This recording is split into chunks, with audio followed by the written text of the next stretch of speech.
नमस्कार, मैं रचना अग्रवाल आप सभी का स्वागत करती हूँ। I Rachna Agarwal welcome you all in Agarwal classes channel. And the topic जो अभी चल रहा है मेरी क्लास के अंदर, ऑनलाइन क्लासेस के अंदर, वो मैनेजमेंट बाय ऑब्जेक्टिव्स चल रहा है। मैं ऑलरेडी इसकी 2 videos I have already made. I hope you people have watched it. अगर नहीं देखे हैं तो प्लीज उनको देखिए और सब्सक्राइब जरूर कीजिए so that you can get notifications. This video is going to be very important क्योंकि इसके अंदर बहुत इंपॉर्टेंट पॉइंट्स जो एडवांटेजेस हैं, एडवांटेजेस के अंदर एमबीओ के फीचर्स भी कुछ आ जाते हैं, तो आपको एक रिविजन भी हो जाता है और एक टॉपिक भी प्रिपेयर हो जाता है आपके एग्जाम्स के लिए। So please watch it till end it is going to be very important for you. So we were talking about management by objectives. तो चलिए come to the point. Management by objectives मैं आपको पहले ही बता चुकी, but इस video में मैं एक बार शॉर्ट फॉर्म में थोड़ा सा एक ग्लैंस आपको फिर से दूंगी कि एमबीओ क्या होता है। मैनेजमेंट बाय ऑब्जेक्टिव्स को my dear students and viewers we also refer it as management by results और गोल। मैनेजमेंट बाय ऑब्जेक्टिव्स जो है वो इस अजम्पशन के ऊपर बेस्ड होता है कि हर एक एम्प्लॉय जो है उसका इन्वॉल्वमेंट होता है and this involvement leads to the commitment. And if an employee participates in goal setting, अगर कोई एम्प्लॉय जो है गोल सेटिंग में पार्टिसिपेट करेगा, स्टैंडर्ड्स को खुद ही सेट करेगा कि ये सर इतना टारगेट मैच मैं बनाता हूं। जैसे कि एक टीचर एक स्टूडेंट से ही पूछता है कि बेटा आप एग्जाम में कितने मार्क्स लेने का टारगेट करते हो इस वाले यूनिट टेस्ट के अंदर, तो बच्चा बोलता ma'am out of 50 I will try to gain 40। तो स्टूडेंट से हमने स्टैंडर्ड बनवा लिया, yes you will work for 40, ठीक है। इसके अकॉर्डिंग वो मेहनत करेगा, एफर्ट्स करेगा, और जब उसका एक्चुअल परफॉर्मेंस जाएगा अगर वो अकम्पलिश करता है तो he will feel good and better. फिर वो अपने नेक्स्ट एग्जाम के लिए और बेटर तैयारी कर सकता है। तो एम्प्लॉय जो है उसका पार्टिसिपेशन लिया जाता है गोल सेटिंग के लिए, स्टैंडर्ड्स को सेट करने के लिए, तो वो परफॉर्मेंस जो है वो नेचुरली जो है वो अच्छी करता है। So that then the employee will feel motivated to perform better and in a manner that directly contributes to the achievement of organization goals। और जो ऑर्गेनाइजेशन गोल था, जैसे कि अभी एग्जांपल दिया, उसमें टीचर का गोल था कि सब स्टूडेंट्स जो है उनके अच्छे नंबर आए, ऑटोमेटिकली स्कूल का और टीचर का गोल अचीव हो जाता है ना। तो such this way we can understand MBO. MBO जो होता है it's not merely a technique. मैं अपने पिछली वीडियो में भी बता चुकी हूँ that it is a philosophy to management. एक टेक्निक जो होती है that is applicable only in specified areas, but philosophy जो है वो गाइड करती है, इन्फ्लुएंस करती है every aspect of the management. MBO is an approach which includes various techniques of better management. So we will today consider to the advantages of management by objectives. तो management by objectives जो है उनके advantages को हम discuss करेंगे। तो जो management system है उसको खुद को बहुत सारे फायदे हैं एमबीओ से, along with the entire institution. जो हायर मैनेजर्स हैं उनको बहुत सारे बेनिफिट्स हैं, और सबऑर्डिनेट एम्प्लॉयज जो है they are also benefited through it.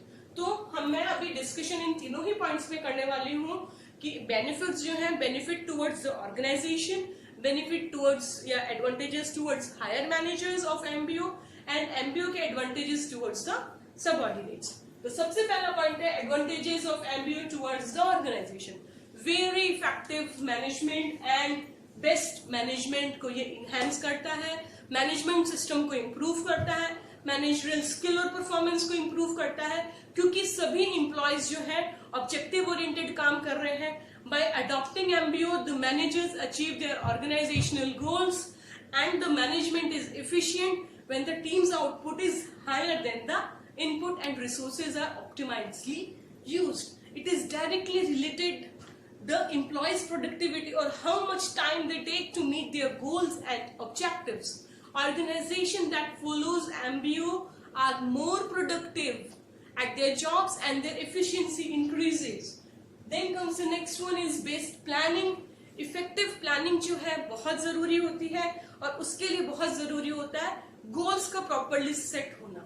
तो प्लानिंग को किससे हम सेट कर सकते हैं? एमबीओ से। अगर हमारे goals pre defined to every person है। Effective planning is possible through clear determination of goals and construction of action plans and determination of liabilities.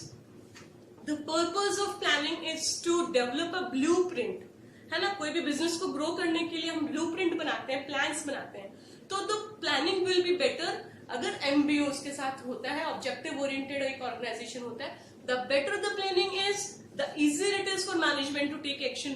जितने अच्छे से गोल डिफाइन होंगे उतना अच्छा प्लान होगा, और जितना अच्छा प्लान होगा उतना अच्छा मैनेजमेंट का आउटपुट होगा. इफेक्टिव प्लानिंग जो होती है उसको रिक्वायरमेंट होती है. इफेक्टिव प्लानिंग की क्या रिक्वायरमेंट होती है कि ऑर्गेनाइजेशन के जो करंट गोल्स हैं सबको क्लियर हो. And effective planning also requires an attitude of never being satisfied with the organization's current performance. Planning becomes quite easier with MBO. Since employees are clear about the organizational objectives, therefore they can develop a systematic approach and plan to achieve those. With these business strategy of MBO, the planning process becomes relatively and comparatively easier for an organization. Then comes that clarity of the organization. The position of organizational roles, structure, power, delegation, work, etc. with MBO becomes very easy and clear. Then comes the next point is committed execution. MBO जो है commitment का sense develop करता है employees के अंदर towards their work and objectives. Their goals are clear. Employees को उनके goals पहले से ही clear होते हैं और वो उस गोल को उनको पता होता है कि वो क्या चीज अचीव करने के लिए काम कर रहे होते हैं. Participation of subordinates in goal setting and performance reviews tend to improve their commitment to performance. The corporate goals are converted into personal goals at all levels to integrate the individuals with the organisation. और उसके साथ साथ में क्या होता है कि timely feedback दिया जाता है कि time to time short goals जो सेट थे एम्प्लॉयज को उसका फीडबैक होता है. उससे एक फीलिंग आती है कि मैंने जॉब एनरिच किया है, I have attend the goal, sense of achievement आता है.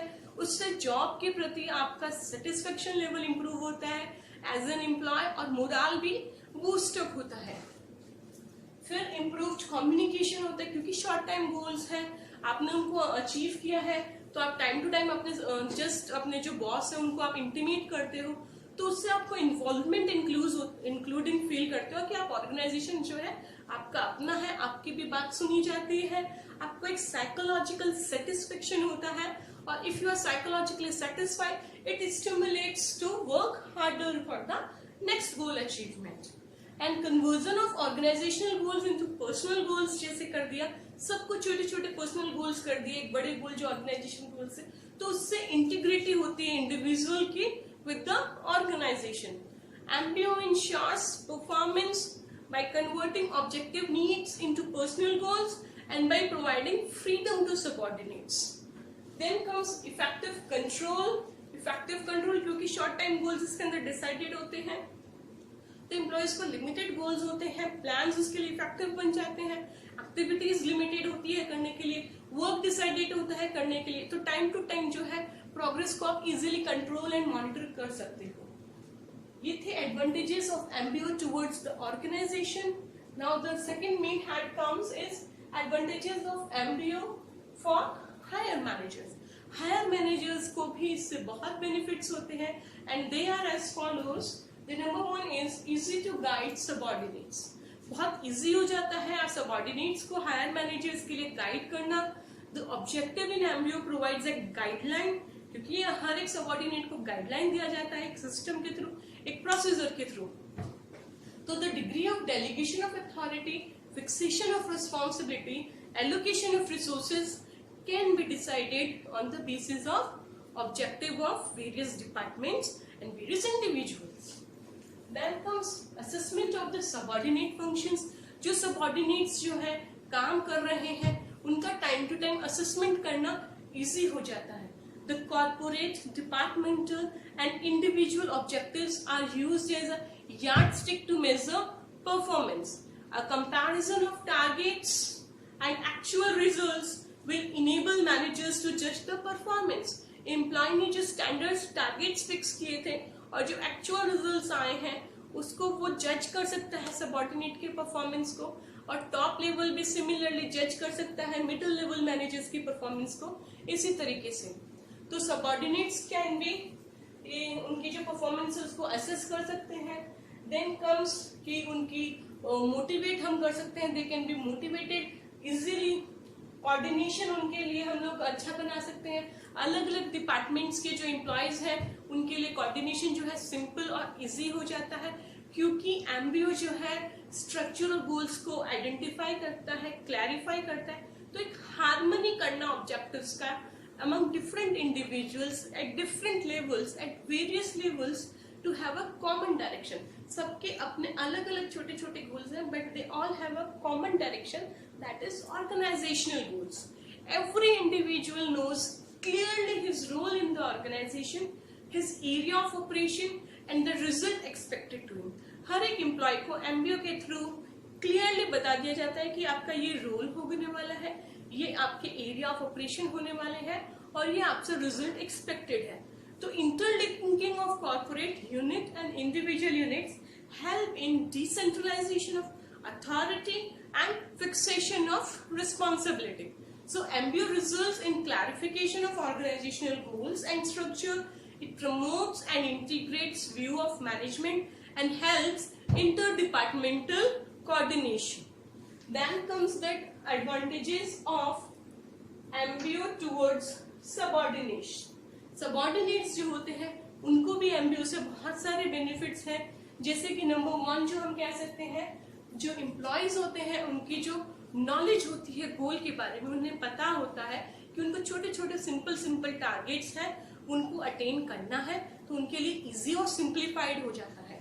देन कम्स कि वो उनको सिंप्लीफाइड होता है कि आपको ये आज का काम है, ये इस वीक का काम है, उनको टारगेट्स जो मिले हैं, तो उनको भी एक सेंस ऑफ सेटिस्फेक्शन होता है धीरे धीरे छोटे छोटे गोल्स को अचीव करने के लिए. और उनमें डिसअपॉइंट की जो अपॉइंटमेंट की फीलिंग होती है, निराशा की जो फीलिंग होती है, वो नहीं आती है और वो भी मोटिवेटेड फील करते हैं और मोर एंथुजियाज्म से मोर वर्क वो लोग करना पसंद करते हैं. This also includes that they can understand the expectation of managers.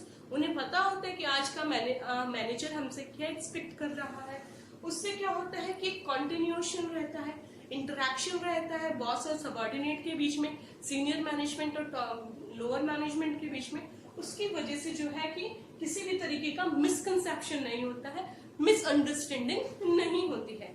और हर एक सबऑर्डिनेट जो है अपने लेवल के ऊपर पर्सनल इनिशिएटिव अपनी तरफ से करता है और उसकी वर्किंग कैपेसिटी को वो इम्प्रूव करता है और फाइनली जो है ऑर्गेनाइजेशन का जो गोल है वो अटेन होता है. I hope this was very quiet and simple to understand in my class today. Thank you. Namaskar.